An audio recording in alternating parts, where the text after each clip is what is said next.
The great hall of the Galactic Council buzzed with angry voices. Representatives from over 200 species filled the circular chamber, their attention focused on the holographic display floating in the center. The image showed a sleek, dark vessel with unusual angles that seemed to hurt the eyes if one looked too long. "This human warship breaks at least 17 fundamental laws of physics," shouted Delegate Mox, their blue tentacles waving in agitation. "We cannot allow such a thing to exist." At the edge of the hall, Captain James Miller of the United Earthship Paradox stood calmly, his weathered face showing no emotion. Beside him, Dr. Emma Reed fidgeted with the control pad in her hands, occasionally making adjustments to the hologram. "Delegates of the Council," Miller said when the shouting died down, "the UES paradox does not break any laws of physics. It simply bends them when needed." This statement caused another wave of outrage. The Council President, a tall being with silver skin named Trell, raised all four of his arms for quiet. "Captain Miller," Trell said when silence returned, "your species has been part of our galactic community for only 50 years. You must understand our concern. Every advanced civilization here built their technology on the same understanding of physical laws. What you claim to have done is impossible." Miller nodded politely. "With respect, President Trell, humans have a different view of the word impossible. To us, it often just means not tried hard enough yet." Dr. Reed stepped forward.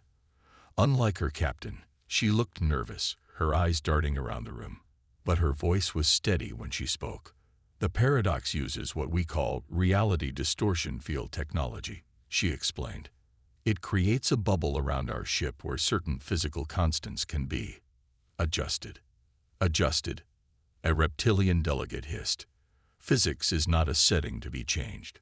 Reed pressed a button on her pad, and a hologram changed to show the inner workings of the ship. "We discovered that the universe is more flexible than previously thought. What you call laws are more like strong suggestions." The council chamber erupted again. President Trell looked genuinely disturbed. 6 hours later, Miller and Reed returned to the Paradox, which sat in the council's special docking bay. The ship looked even stranger in person. Its hull seemed to shift slightly when not observed directly. "That went exactly as expected," Miller said, rubbing his tired eyes. Reed sighed. "They're afraid. I understand why." As they walked up the boarding ramp, the rest of the Paradox's senior crew waited for them. Lieutenant Tom Walker, the tactical officer, stepped forward first. "How bad is it, Captain?" he asked. "Bad enough," Miller replied. "They're voting tomorrow on whether to force us to dismantle the ship."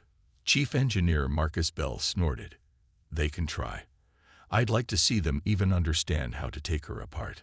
The ship's doctor, Ava Jones, shook her head. "We knew this would happen. The Council has operated the same way for thousands of years. They don't like surprises." The group made their way to the bridge, a circular room with stations arranged around a central command chair. The walls displayed a view of space outside, as if they weren't there at all. Miller settled into his chair. "The problem isn't that they don't understand our technology. The problem is they're afraid of what it means." Walker nodded. "Their whole civilization is built on the idea that certain things are constant. We just proved they're not." Reed connected her pad to the main system. "The Paradox can ignore inertia when needed. It can adjust its mass. It can even bend light around itself in ways that shouldn't be possible. But we're still learning what it can do. And what it should do," Jones added quietly. Miller was about to respond when a loud alert sounded. Walker moved quickly to his station. "Captain, we're receiving a distress signal. High priority." "Source?" Miller asked. "The Teller colony in the outer rim," Walker replied, his fingers moving over his controls. "They're under attack." "The Teller?" Bell asked. "They're one of the most peaceful species in the galaxy. Who would attack them?" Walker's face grew grim. "Signal describes the attackers as the darkness that consumes, whatever that means." Miller straightened in his chair. "How far to Teller?" About 7 light days at conventional drive, Reed answered. The captain's eyes narrowed. And with our drive? Reed hesitated. 2 hours, maybe less. But Captain, the Council expressly ordered us not to use the reality distortion field while in Council space. Miller stood up. Are there any Council ships near Teller that could help? Walker checked his readings. Nearest patrol is 3 days out at their top speed. Then we have no choice, Miller said. He pressed a button on his chair. All hands, prepare for departure. Engineering, ready the RD field. Bell grinned. Already warming up, Captain. Reed looked concerned. James, this could be seen as a direct violation of Council orders. They already want to take the ship apart. This will give them more reason. Miller's face hardened. I didn't join the fleet to follow rules while people die, Emma. Neither did you. She nodded slowly. No, I didn't. Good, Miller said. Walker, plot a course to Taylor. Bell, I want full power to the RD field. Dr. Jones, prepare medical for possible casualties. As the crew rushed to their stations, President Trell's voice came over the communication system. Captain Miller, our sensors detect your ship is powering up. You are ordered to remain docked until the Council reaches its decision. Miller pressed the response button. President Trell, we've received a distress call from Taylor Colony. They're under attack and need immediate assistance. We are aware of the situation. Trell replied. A response fleet has been dispatched. Your fleet won't arrive for 3 days, Miller said. We can be there in 2 hours. There was a pause before Trell spoke again. By using your illegal technology? Absolutely not. You will remain docked. Miller looked around at his crew. They all nodded. I'm sorry, President, Miller said. But where I come from, we don't let people die when we can help. Paradox out. He cut the communication. Walker, get us out of here. Council security ships are moving to block our exit, Walker reported. Miller smiled. Dr. Reed, I believe this is where your adjustments come in handy. Reed returned the smile and moved to her station. Activating reality distortion field. Adjusting our mass to near zero. The ship hummed with power. Outside, Council security vessels moved to surround the Paradox. Now, Walker, Miller ordered. The Paradox shot forward, but instead of crashing into the blocking ships, it simply passed through them as if they weren't there. What just happened? Jones asked, gripping her chair. I adjusted our phase state, Reed explained, her hands dancing over controls. For a brief moment, we existed slightly out of sync with normal matter. Bell laughed from engineering. In simple terms, we became ghosts. As the Paradox cleared the station, Reed activated the main drive. Space itself seemed to bend around the ship. Reality distortion field at full power, she reported. Bending space-time in 3, 2, 1. The stars outside streaked and vanished, replaced by a swirling tunnel of light. Miller settled back in his chair. Set a course for Teller. Let's show the galaxy what this impossible ship can really do. Behind them, the Council's outrage faded into the distance as the human warship that defied every law raced to answer a call for help. The UES Paradox dropped out of its reality-distorted travel with a flash of light. The ship returned to normal space above the planet Teller, a blue-green world with 3 small moons. But the beautiful view was spoiled by the scene of destruction unfolding before them. My God, whispered Dr. Reed as she stared at the main screen. A dark, shifting cloud surrounded one of the orbital stations. The cloud wasn't smoke or gas. It seemed to be made of millions of tiny particles that moved with purpose. As they watched, the cloud enveloped a section of the station, and when it moved away, that section was simply gone. What is that thing? Lieutenant Walker asked, his fingers already moving across his tactical controls. Captain Miller leaned forward in his command chair. Full scan, all frequencies, and open a channel to any survivors. The bridge crew worked quickly. Dr. Jones looked up from her medical scanner with concern. Captain, I'm reading thousands of life signs on the station, but they're fading fast. Walker's face hardened as he studied his readings. The cloud seems to be consuming both matter and energy. It's not just destroying the station, it's absorbing it. "Incoming transmission," announced the communications officer. The main screen flickered, showing the face of a teller. The teller were known for their calm nature, but this one looked terrified, their large eyes wide with fear. "This is Administrator Kell of Teller Station 1, the alien said, voice shaking. "Unknown ship, please identify." "Administrator, I'm Captain James Miller of the UES Paradox. We received your distress call and came to help." Relief washed over the teller's face. "Humans, the Council said help would take days to arrive. We have special technology," Miller said simply. "What is that cloud attacking you?" "We call it the Void Swarm," Kell explained. "It appeared 3 days ago at the edge of our system. It consumed 2 of our research vessels before we could even warn them. Then it came for the station." The transmission crackled with static. "Our weapons have no effect. 3 Council ships already tried to help. They were consumed too." Miller exchanged glances with his crew. "How many people on your station?" "Nearly 6,000. Kell replied. "We've evacuated some to the surface, but the swarm is blocking our main docking areas now. We're trapped." Miller nodded decisively. "We're going to help you. Stand by." When the transmission ended, Miller turned to his crew. "Options." Chief Engineer Bell spoke first. "If this thing eats energy, conventional weapons will just make it stronger. And mass readings suggest it's already consumed several thousand tons of matter," Walker added. "It's growing." Dr. Reed had been quiet, studying her data. Now she looked up with a spark of excitement in her eyes. "Captain, I think I know how we can fight this thing. The swarm seems to absorb matter and energy in a way that follows conventional physical laws. But our ship doesn't have to." Miller nodded. "Explain." "We can use the reality distortion field to change the rules," Reed said, moving to the main display. "If the swarm expects matter to behave one way, and we make it behave differently, we can confuse it," Miller finished, "or hurt it." "Exactly," Reed said. "I can modify our weapons to fire projectiles that change their properties mid-flight. The swarm won't be able to adapt." Bell grinned. "And I can rig the engines to emit energy at frequencies that shift randomly. It won't know what to absorb." "Do it," Miller ordered. "Walker, take us in closer, but maintain distance until weapons are ready." The Paradox moved toward the station, its unusual hull gleaming in the light of Teller's sun.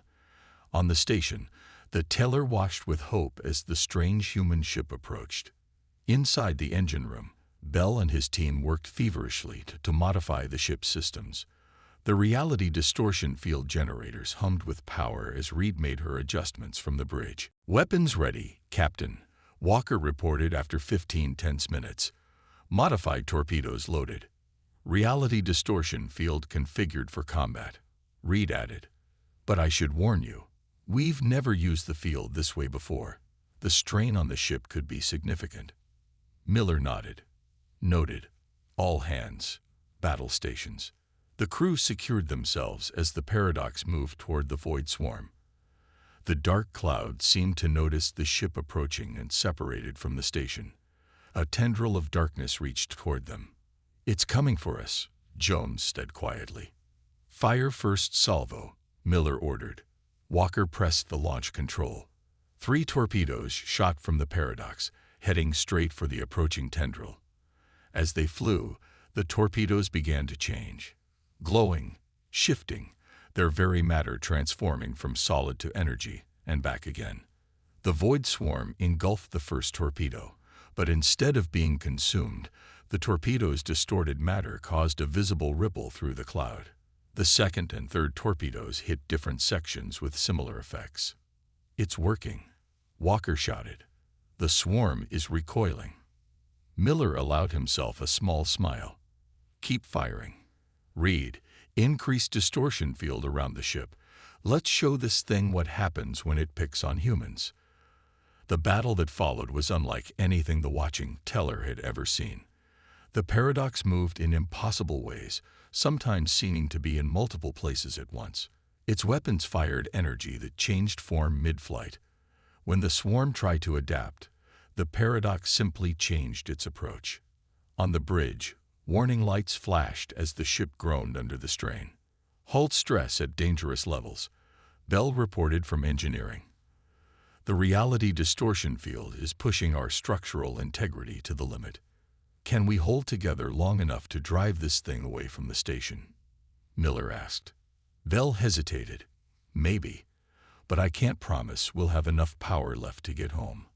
Miller nodded grimly. One problem at a time. Walker, target the main body of the swarm. Full salvo. The paradox unleashed everything it had. Weapons that shouldn't exist fired energy that changed its nature every microsecond. The void swarm, faced with something it couldn't consume or understand, began to retreat. It's working, Reed exclaimed. The swarm is pulling back from the station. Indeed, the dark cloud was withdrawing, moving away from both the station and the paradox. Soon, it had retreated to the edge of the system. Keep sensors on it, Miller ordered. Make sure it's really leaving. As the immediate danger passed, the crew allowed themselves to breathe again. Miller opened a channel to the station. Administrator Kell, the swarm has retreated. What's your status? Kell's face appeared, showing both relief and amazement. Captain Miller, you've saved thousands of lives today. 3 Council warships couldn't even slow that thing down, yet your single ship drove it away. How is this possible? Miller exchanged glances with Reed. Let's just say we have a different approach to problem solving. As the paradox helped the teller station with repairs and medical assistance, news of the battle spread quickly through Galactic Council channels. The human ship that had defied Council orders had also defied a threat that conventional ships couldn't handle. And somewhere in the darkness between stars, an ancient species took note of the unusual ship and its even more unusual methods. The humans had rediscovered something that had been hidden for millennia. Something that would change the galaxy forever. 3 days after the battle at Teller, the UES Paradox drifted in space, its engines running on minimal power. Emergency repairs had allowed the ship to move away from the Teller system, but not much farther. The reality distortion field had pushed the vessel beyond its design limits. Captain Miller stood in the engine room, where Chief Engineer Bell and his team worked tirelessly on repairs. Exposed wiring hung from ceiling panels, and the main generator hummed unevenly. Give me some good news, Marcus, Miller said. Bell wiped sweat from his brow. We've stabilized the main power grid. Life support is secure. But the reality distortion field generators. He shook his head. They're fried, Captain. We pushed them too hard. Miller nodded. So we're stuck with conventional drive. For now, Bell confirmed, which means we're 3 weeks from the nearest human outpost. As Miller was about to respond, Walker's voice came over the comm system. Captain to the bridge. Urgent. Miller hurried through the corridors of his damaged ship. When he arrived on the bridge, he found the crew staring at the main view screen. A ship had appeared near them, unlike any vessel Miller had ever seen. It was enormous, at least 10 times the size of the paradox.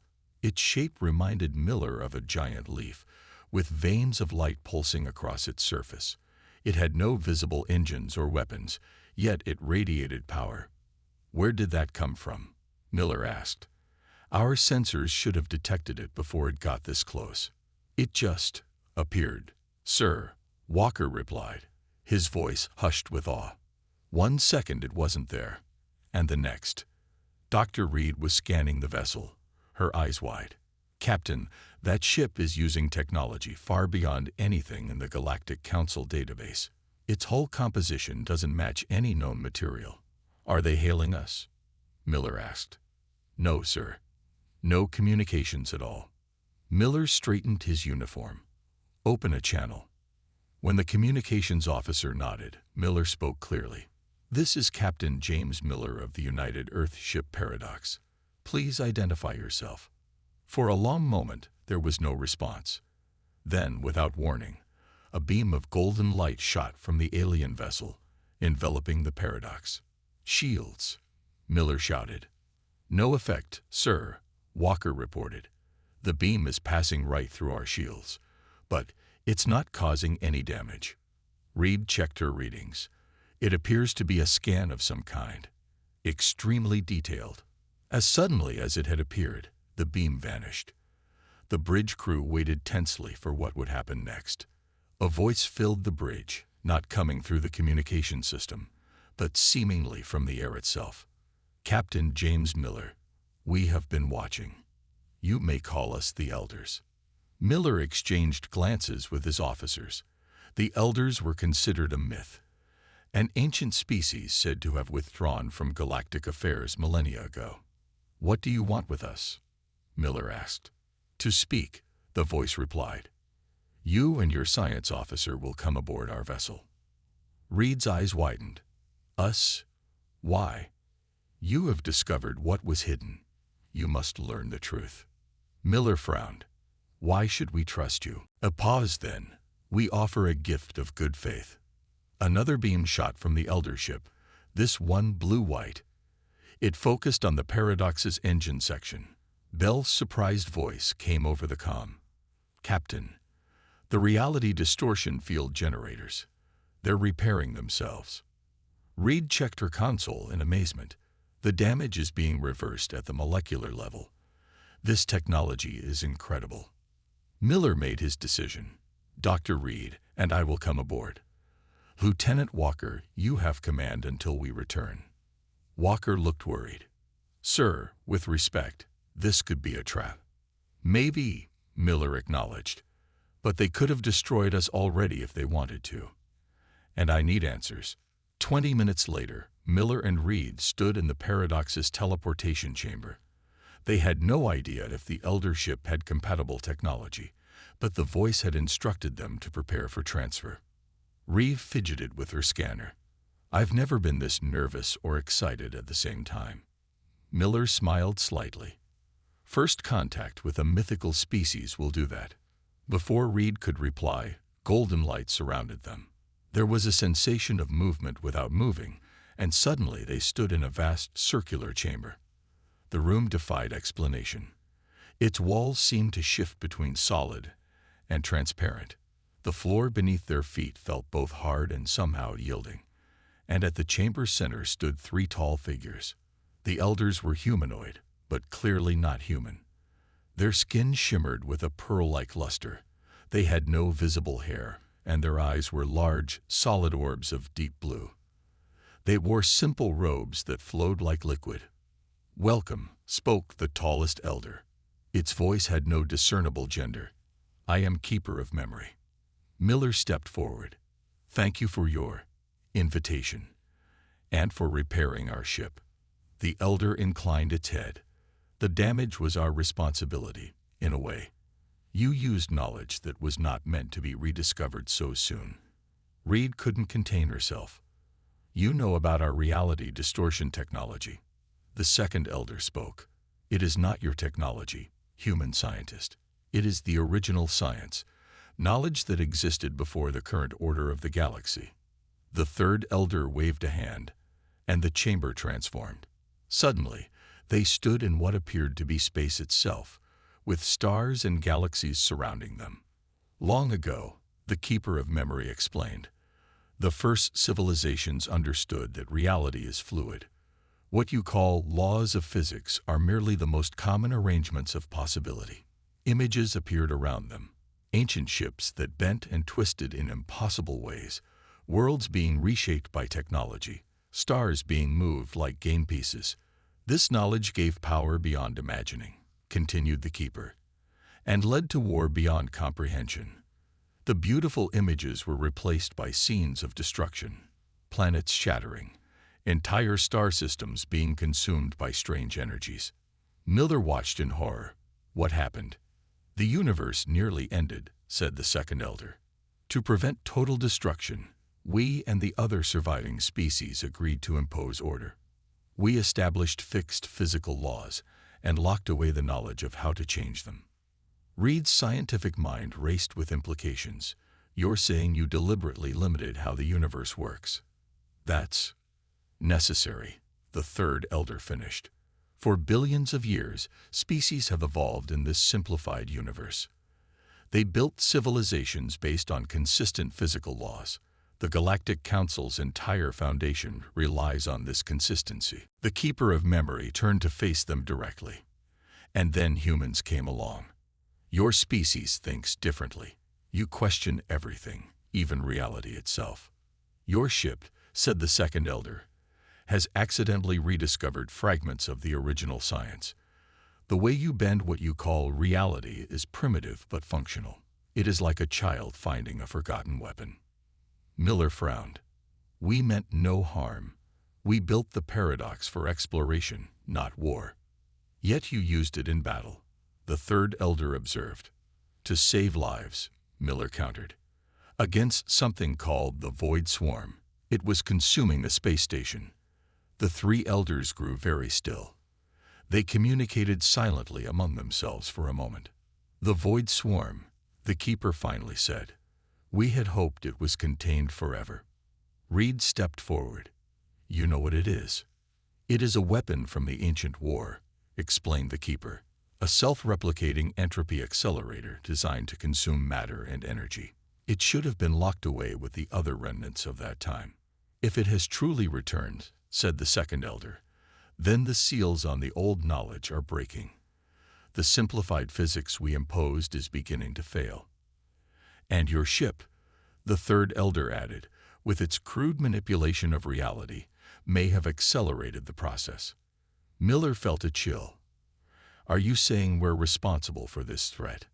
No, the Keeper replied, but you may be necessary to stop it. The Council's conventional weapons cannot defeat the swarm. Only the original science can counter it. Reed looked both terrified and fascinated. You want us to use our ship against this thing, but we barely drove it away. We don't fully understand how our technology works. We will help you understand, said the Keeper. But first, you must decide. Will you accept this burden? Once you learn the truth, there is no going back. The Council will fear you even more than they already do. Miller straightened his shoulders. If people are in danger, human or alien, we have a duty to help. That's what Paradox was built for. The elders seemed to approve of his answer. Then let us begin, said the Keeper of Memory. It is time for you to learn what reality truly is. Captain Miller and Dr. Reed returned to the Paradox with minds full of impossible knowledge. The elders had shown them things about reality that contradicted everything modern science believed. They had learned that the universe was not a place of fixed rules, but of flexible possibilities. The crew won't believe what we've seen, Reed said as they materialized in the transport room. Miller's face was serious. They'll have to. We have work to do. Lieutenant Walker was waiting for them. Captain, you were gone for 3 hours. We were about to send a rescue team. He looked at their faces. What happened over there? Call the senior staff to the conference room, Miller ordered. We need to talk. 30 minutes later, the command crew sat around the conference table. Miller and Reed had just finished explaining what they had learned from the elders. Let me get this straight, said Bell, rubbing his temples. The laws of physics are actually optional. Not optional, Reed corrected, but more like guidelines that can be adjusted under certain conditions. The elders helped establish the current physical constants to create stability after a devastating war. Dr. Jones shook her head in disbelief, and our reality distortion technology accidentally tapped into this original science. Exactly, Miller confirmed. What we thought was a new human invention was actually a rediscovery of ancient knowledge. Walker leaned forward. And the Void Swarm is a weapon from this ancient war, one that could potentially destroy the galaxy. Yes, Miller said grimly. The elders believe it escaped from a containment system that has held it for millions of years, and it's growing stronger with everything it consumes. But here's the good news, Reed added, activating a holographic display. The elders have upgraded our ship.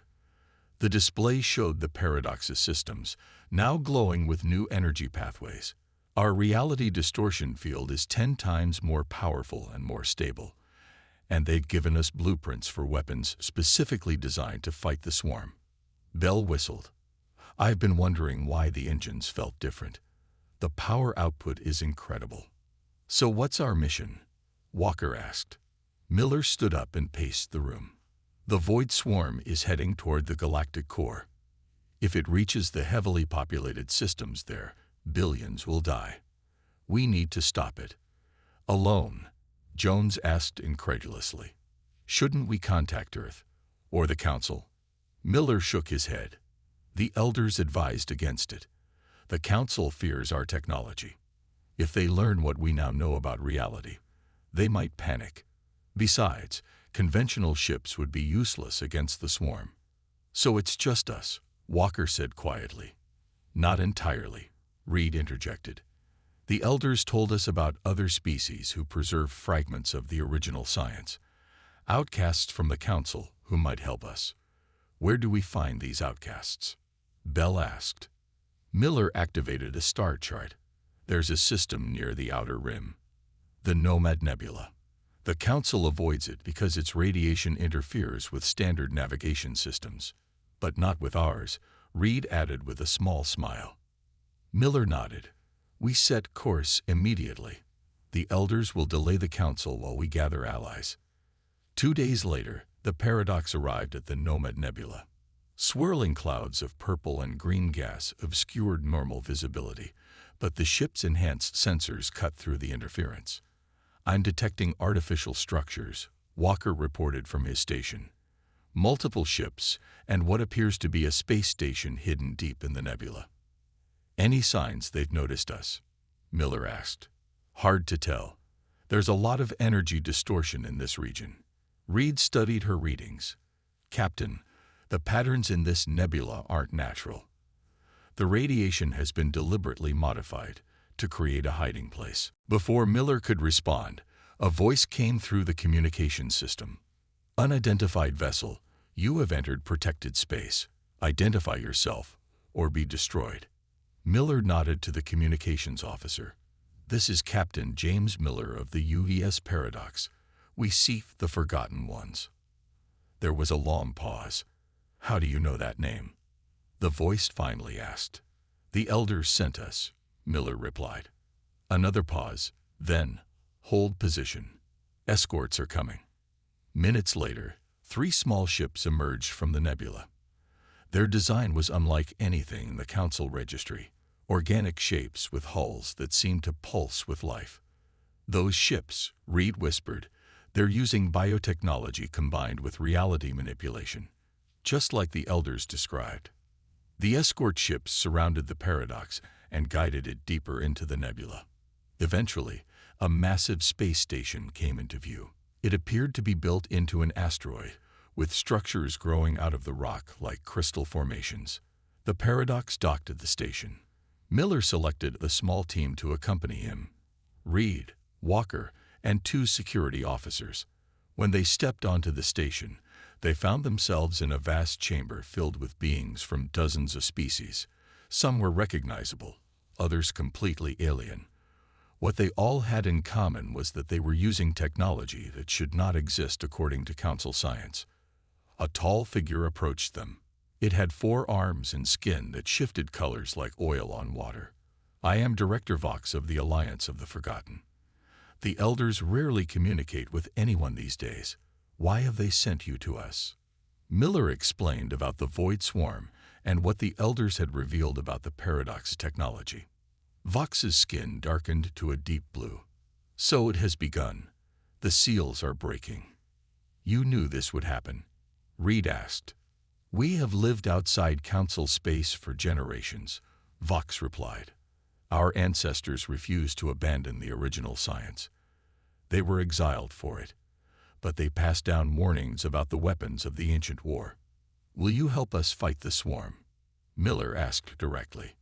Vox studied them carefully.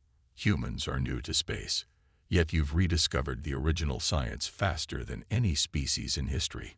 Some here will see that as a sign. A sign of what? Walker asked. That the time of simplification is ending, Vox answered.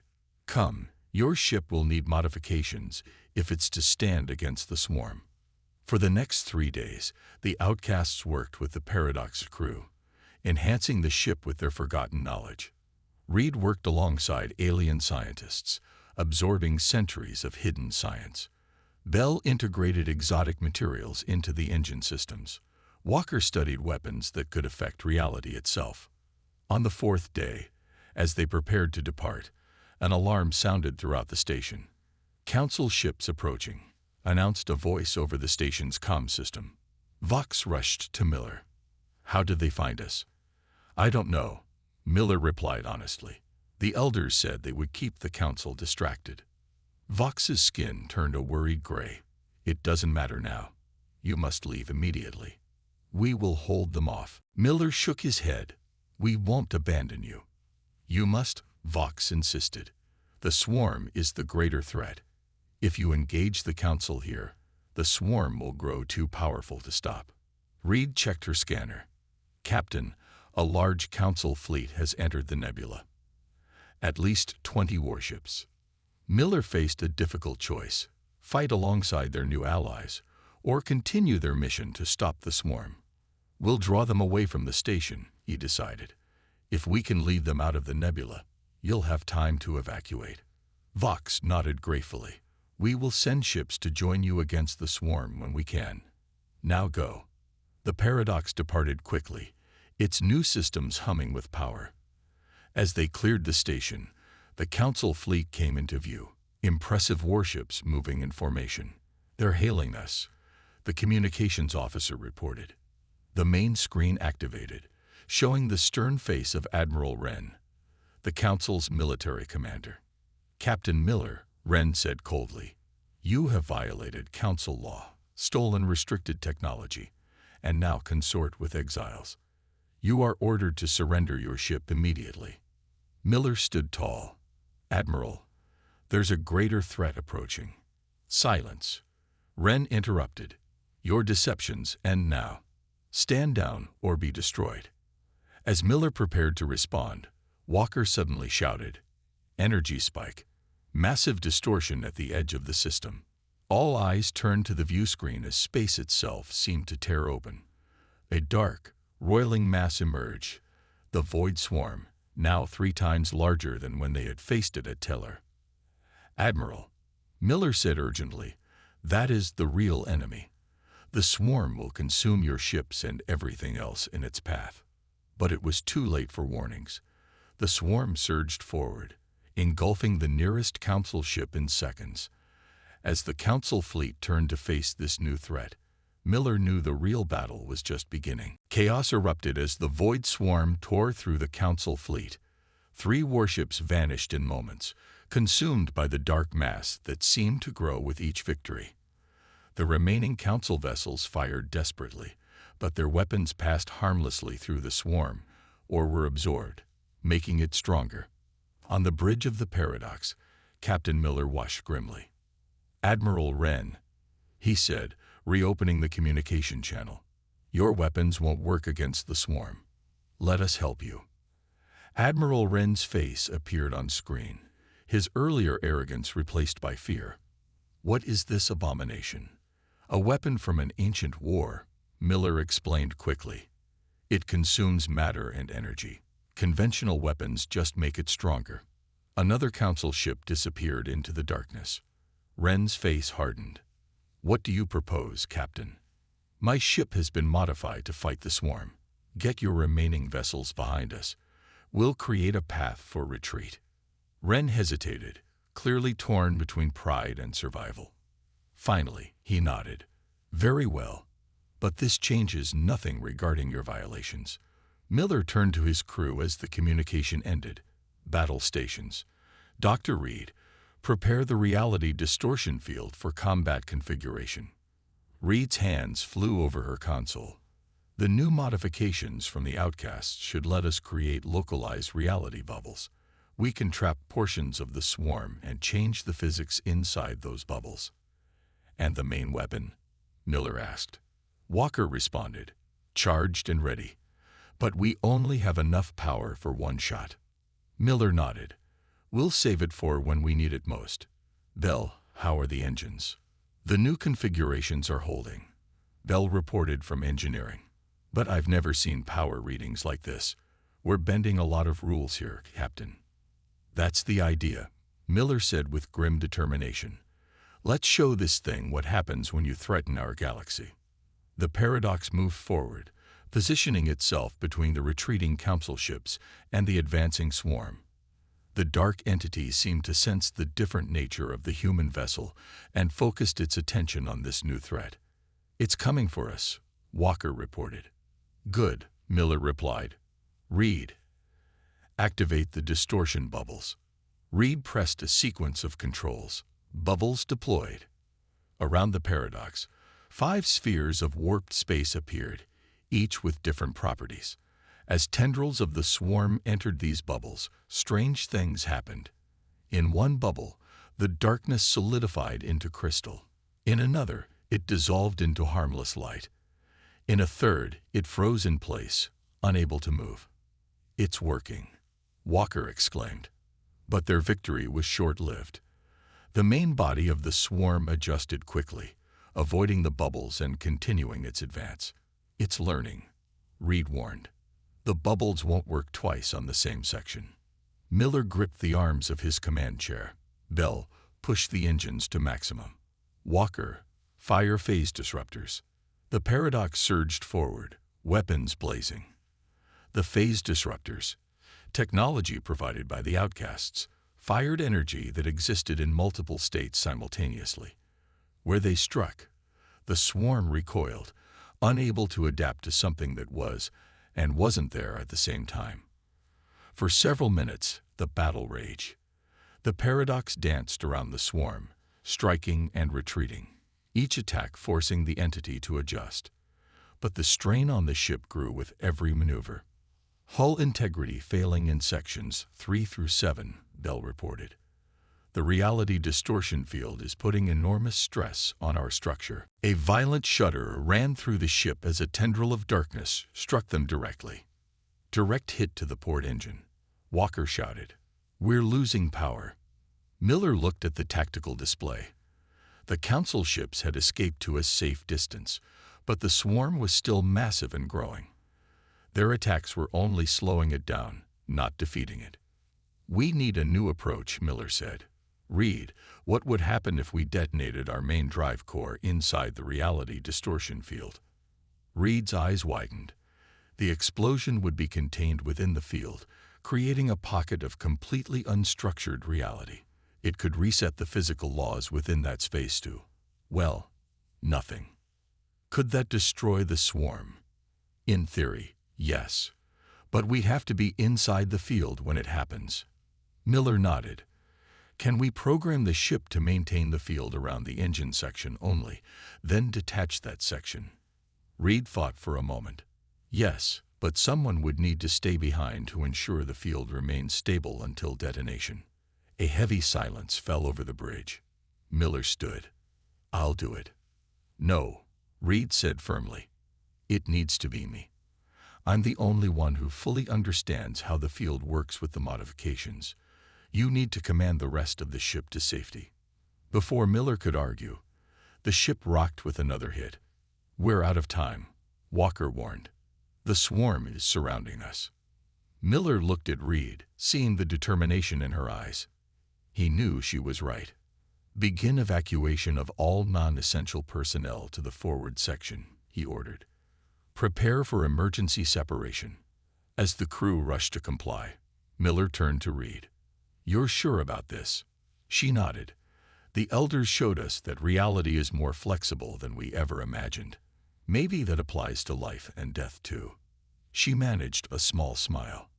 Besides, someone needs to tell Earth about all this. Minutes later, the Paradox had been evacuated.